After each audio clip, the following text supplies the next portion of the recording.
punch, 1-2 punch. So the show today was inspired because we're in the car right now recording this as we drive back from an hour-long drive from our house to a FedEx center to ship back a computer that I received yesterday. Unboxed it, it was beautiful, but tried starting it, nothing. Dead machine. Called customer support, they were like, yeah, it's a dead machine, we're gonna replace it. As I was repacking it, I discovered that apparently somewhere along the way, the journey to the customer, which is me, the box was severely damaged. It wasn't obvious when we unpacked it, but as I was repacking it, you could see the damage on the box. Simple sense for small business. Mistakes we've made so you don't have to. Hang out with us because today we're going to be talking about being too busy to pay attention to what your employees are too busy about not paying attention to. Did I say that about right? No. The topic of today's show is, are you paying attention to the things that your employees are not paying attention to? Oh, semantics. I said it's sort of the same way. If you're not paying attention to your employees being busy, not paying attention, then the customer journey is going to be hacked, essentially. Oh, I like that. Granted, with regards to HP, to their credit, and I love HP product, they're not a sponsor and we're not promoting them, but I am a long-standing HP customer. They don't really control their supply chain as far as delivery. But you know what they do control, Linda Ray? Their employees?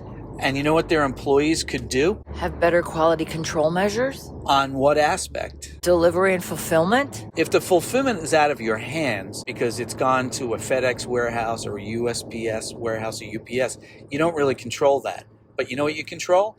When you get these products returned to you, aren't you scratching your head wondering, man, we shipped all these products that are coming back defective. Are you looking at your assembly line, or are you taking a minute to contact the customer and say, what was the condition of the box? And then you may discover that it was damaged in shipment, at which point, as I suggested to HP in the customer survey this morning, you might want to bolster your packaging.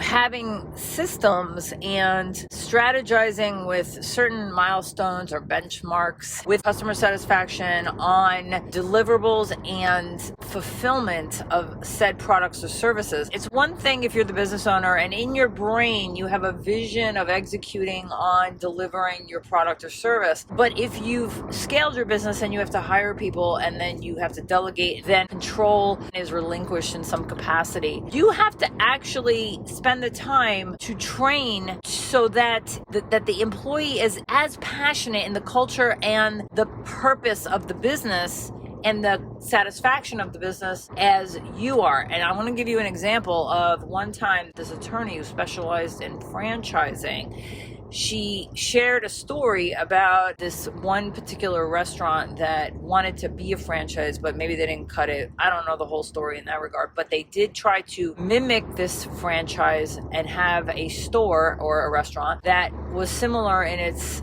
style. And to a franchise. And there were complaints to the franchise, and the franchise found out that this restaurant that is not a franchise, not a bona fide franchise, was like, wait, why are they complaining to us? Like, who is this restaurant? And so this restaurant that's not a franchise that mimicked this franchise enterprise was failing in exactly how the franchise operates in terms of execution. The customer journey. Exactly. Right. Because when you go to a Dunkin' Donuts or a McDonald's or name a franchise, if there is anything slightly off, that it's very difficult to detect. Having actually visited a McDonald's in Moscow, Russia, they say this about McDonald's. If you order a McDonald's burger, it's the same anywhere on the planet. And I'm here to verify that as being true. The only difference is that as the McDonald's in Russia, they give you mayonnaise with the French fries instead of ketchup. But otherwise, the quarter pounder with cheese is exactly the same as it was here in the United States. And so this is what we mean. And it's funny you brought up the franchise, Linda, because I wanted to jump in before and say, who's really good at the customer journey and standards and paying attention to their employees is McDonald's. Yeah. When you go through the drive-thru, you can be sure there are napkins in the bag and a straw. Yeah. And you don't have to get out of the drive-thru only to discover, holy cow, they forgot napkins. So this is where we're going with this, are you paying attention to your employees not paying attention? When your employee makes a quote unquote executive decision, which really is kind of going rogue because it's not their business. It's not their name on the shingle. It's not their reputation at stake. And it's not their name on a lawsuit, God forbid, if it's that tragic of a mistake. There has to be a system to training on the systems. I'm a big picture guy, and I want to jump us up to 30,000 feet and really look at big picture here. You know where it really is? And you get an organization like Starbucks, and also there are smaller chains or smaller companies that do this also. It's all about culture, the passion. So we're a small business, right?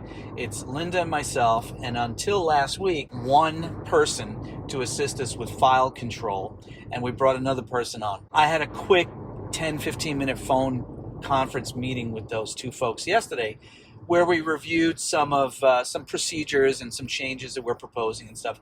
But we also have imbued in both of these folks, who are independent contractors, by the way. I mean, they're not employees of our firm, but we have expressed to them what our passion is about our clients, and the culture of how we want our clients to be treated, and what it is our mission at Aurora Consulting. So are you doing that in your business? Systems and standards is one element, but culture is another. If you've got culture, it makes systems and standards, by the way, much easier.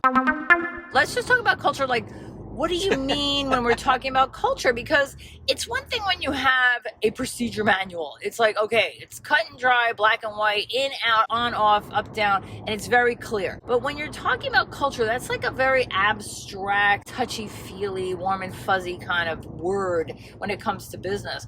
But really, when one of the conversations that I had with the person that we brought on recently for our documents control team, I said to him, it's an honor and a privilege to work with the business owners who have trusted us to overcome the challenges that they've been suffering with for several months with the EIDL SBA financing. Well, I think you just answered your own question, Linda, because that right there.